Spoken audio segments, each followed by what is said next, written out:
Jim Jordan came into that hearing room the way he always comes in. Collar open, no jacket, sleeves already up before he even sat down. The visual shorthand for a man who wants you to know he's ready for a fight before he says a single word. He had done his homework on what kind of moment he wanted to manufacture. He had a target. He had his line. He used it. He went after Jasmine Crockett with the kind of open, cameras rolling, audiences watching mockery that is designed to do one very specific thing: make the other person look small. His own side of that room ate it up. And for a brief moment, maybe half a minute, it genuinely looked like he had seized control of the narrative.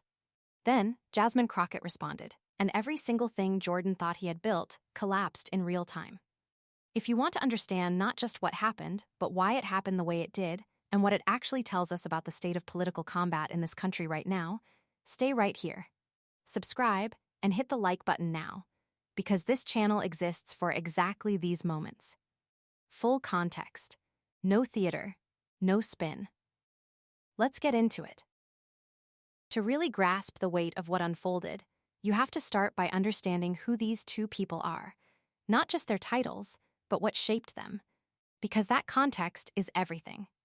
Jim Jordan is not a minor player. He chairs the House Judiciary Committee, which is one of the most consequential committee positions in the entire legislative branch. That gavel gives him enormous control over what happens inside a hearing room, who gets time, what gets entered into the record, how the overall architecture of a session gets framed. He has held a congressional seat since 2007, nearly 2 decades in the institution. And over those 2 decades, he has built a brand that is very deliberately constructed and very deliberately maintained. The brand is confrontation. Jordan has made himself into the personification of the aggressive, relentless, go-for-the-throat style of political engagement. He talks fast. He talks loud. He interrupts constantly, not because he can't help it, but because interruption is a deliberate tactic. It fragments the opponent's thinking. It controls the tempo. It signals dominance to the people watching who already agree with him. He uses mockery the way a boxer uses a jab, not necessarily to end the fight, but to keep the other person off balance, reactive, unable to settle into their own rhythm. This strategy has genuinely worked for him for a very long time. It generates extraordinary amounts of media coverage. It produces the kind of clips that travel fast on social media. And it is specifically calibrated to work against a certain type of opponent, the person who, when hit with ridicule in public, reaches for emotion instead of clarity. The person who takes the bait and starts swinging wildly, which makes them look undisciplined and proves Jordan's point about them before they've even finished speaking. The flaw in that strategy is that it has one catastrophic vulnerability. It falls apart completely against someone who has been professionally trained to do the exact opposite of getting rattled. Jasmine Crockett didn't arrive in Congress from a policy background, or a business background, or an activist background. She came from criminal defense law. She practiced in Dallas, and not in some comfortable civil capacity. She did real criminal defense work, the kind where someone's future and freedom are sitting in the balance, and the institutional machinery of the state is pointed directly at them. Criminal defense is not just a legal practice. It is a specific psychological discipline.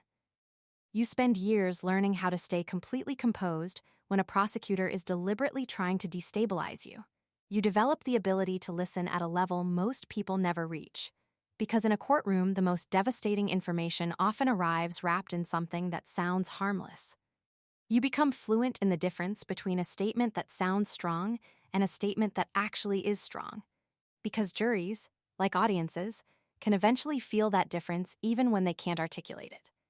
And perhaps the most important skill that comes out of serious courtroom work is the ability to wait, to absorb pressure without reacting, to let the other side overextend itself, to stay patient in the full knowledge that a composed, precise response delivered at the right moment will do more damage than a fast, emotional counterattack ever could. Jim Jordan walked into that hearing having prepared for someone he could rattle. He had not prepared for Jasmine Crockett. The hearing had already been tense before the specific moment that everyone is now talking about. There had been the usual back and forth, procedural disputes, interruptions, the kind of controlled chaos that Jordan actively prefers because he knows how to navigate it better than most. He had been comfortable, in his element, working the room the way he has worked hundreds of rooms over 2 decades. And then, he made his move. He directed a dismissive, mocking comment at Crockett, delivered with the particular brand of casual contempt that communicates to his supporters that he doesn't consider the other person worth serious engagement. It was crafted to generate a clip. It was crafted to generate laughter and energy from his allies in the room. It landed.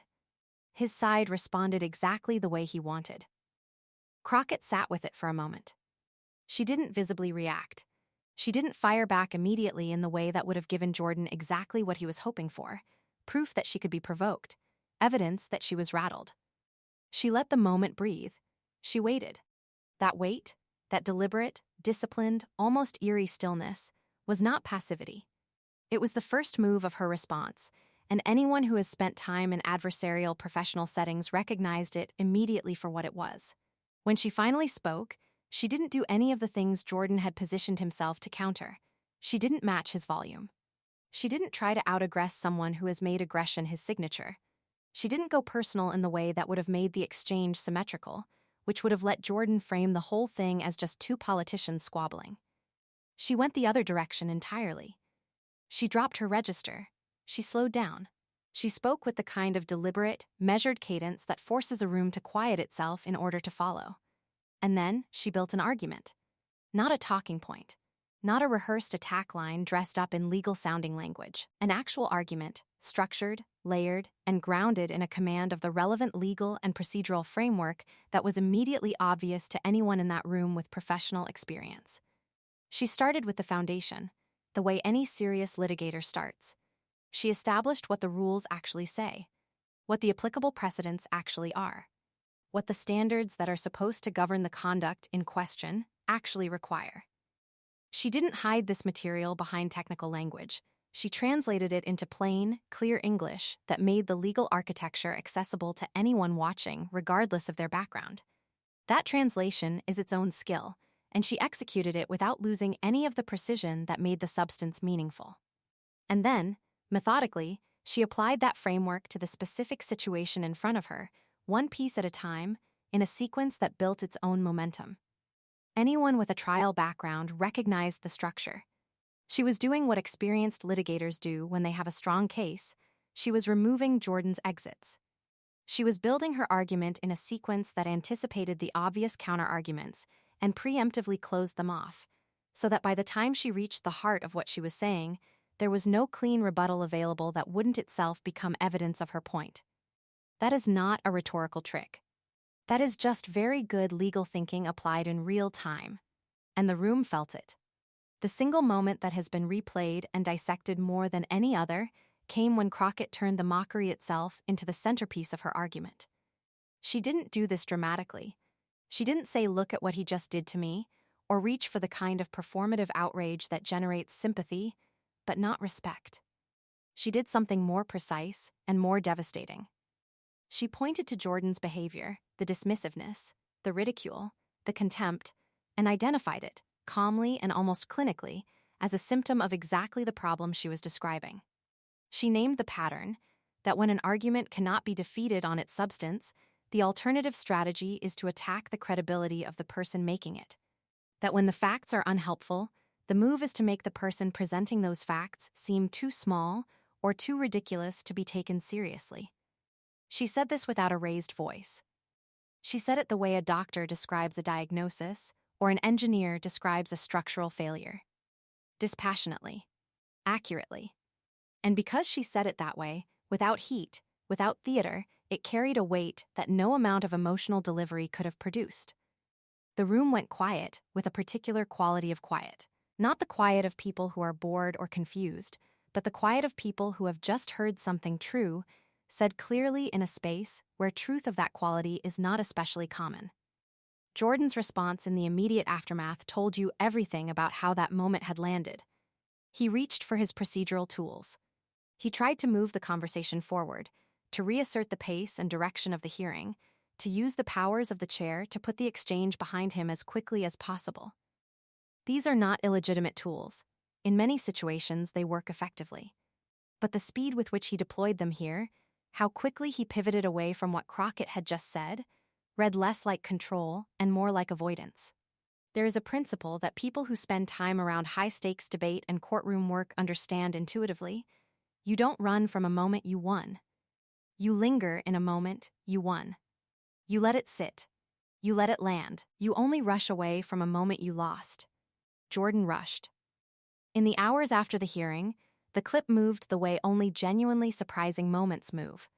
Not pushed by any single media machine, but carried person to person, because people watched it and felt the need to share it with someone else. Legal professionals noted publicly that Crockett's reasoning was accurate, that her structural framing was sound, and that her composure under deliberate provocation was exactly the kind of response that law schools teach for a reason, because it works. Political observers across ideological lines acknowledged that something had occurred that was difficult to slot into the normal partisan framework. This wasn't just a political win for one side. It was a demonstration of a kind of thinking and a kind of presence that is genuinely uncommon in that building.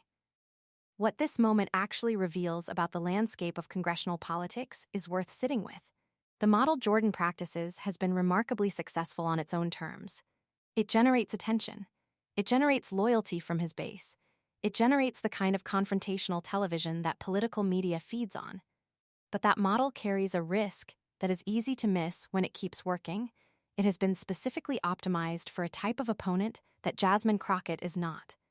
The Jordan playbook requires opponents who get louder when provoked, who get less precise when rattled, who become more emotional and less coherent when someone turns up the pressure. Crockett is built in exactly the opposite direction. Provoke her, and she gets quieter. Rattle her, and she gets more focused. Replace argument with mockery, and she responds with arguments so well constructed that the mockery gets absorbed into the argument as evidence. That's not a rhetorical style. That's a professional formation. That's what years of standing in front of juries while the other side tries everything it has actually produces in a person. And it translates directly into the congressional hearing context in ways that Jordan clearly had not accounted for. There is something worth naming in the specific choice Crockett made about how to respond, not just what she said, but what she chose not to do. She could have met contempt with contempt. She could have escalated in kind and made the whole exchange a competition of who could be more cutting. That might have generated its own satisfying clips. But it would have let Jordan define the terms of the engagement. It would have confirmed his framing that this was a personal conflict between two political combatants rather than a substantive dispute about real issues. Instead, she refused that framing entirely. She took the energy Jordan had put into personal dismissal and redirected every bit of it back toward substance. And in doing so, she demonstrated something important about how power actually works in these spaces. You cannot make someone small by mocking them if their response to being mocked is so substantively strong that the mockery becomes irrelevant, a footnote in a story that the response went on to define. Jordan came into that room expecting to write the story. He expected to control the terms, set the tone, and walk out with the defining moment. What he discovered is that you cannot control the terms of an exchange with someone who simply refuses to operate within the terms you set. He threw the jab he always throws. She didn't slip it. She caught it, held it up, and explained calmly and precisely exactly what it revealed about the person who threw it. That is not something you recover from quickly in a room full of cameras. If this breakdown gave you real context and real understanding of a moment that deserved more than a 30-second clip, then hit the like button right now and subscribe if you haven't already. We are here every week breaking down the moments that actually matter, with the full story behind them. Subscribe, turn on the notification bell, and we'll see you in the next one.